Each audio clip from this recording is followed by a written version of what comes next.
Tony Fackery, and thank you for joining me for another video blog.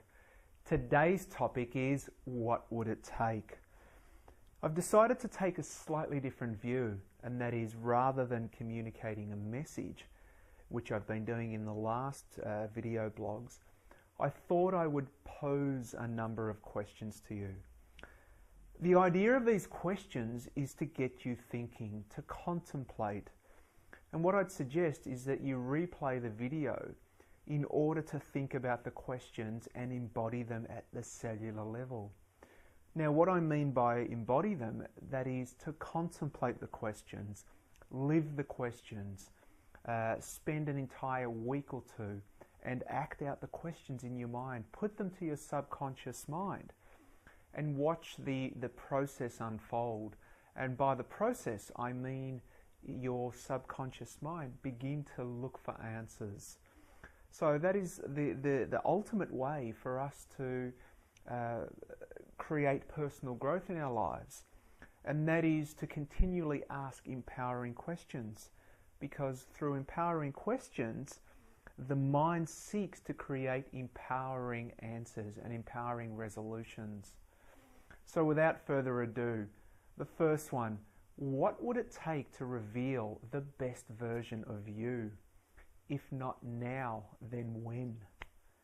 What are you waiting for? What is holding you back?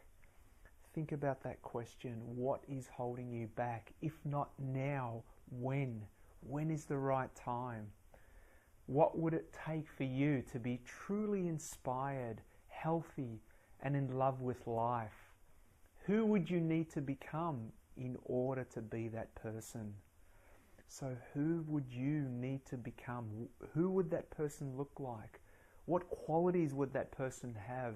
How would their life look when they've achieved those qualities? So think back in that regard. Almost take yourself out of the situation as though you were looking at yourself from a different perspective. What would it take to tell someone you're truly sorry for all the wrong that you committed against them? Could you also bring yourself to forgive yourself at the same time? So could you bring yourself to forgive yourself at the same time for co-creating the situation with this person? So if you're living with some sort of regret, whether it be a failed marriage, a relationship, a job, a business venture, the two of you co-created that situation together.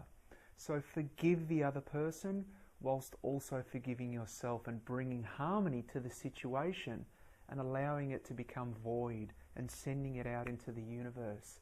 But it needs to come from you. You need to start with that forgiveness. What would it take to liberate yourself from your self-imposed fortress that is your mind?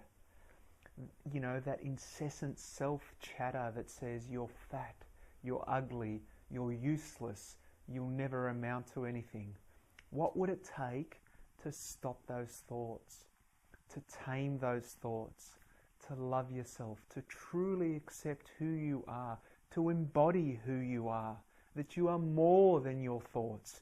You are more than those incessant thoughts that take place in your mind. So become the voyeur, become the observer, watch the thoughts as opposed to this song and dance with the thoughts. Let them be.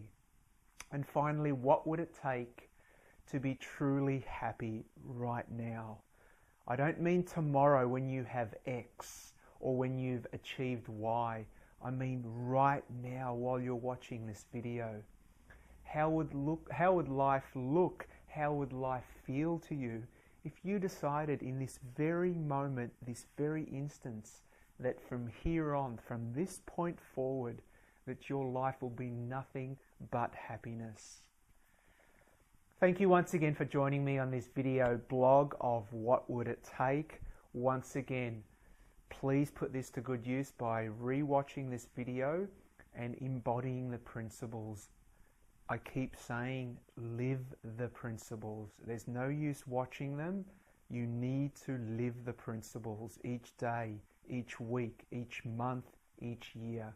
It's who you become at the end of that process. It's who you continually become and who you are evolving into.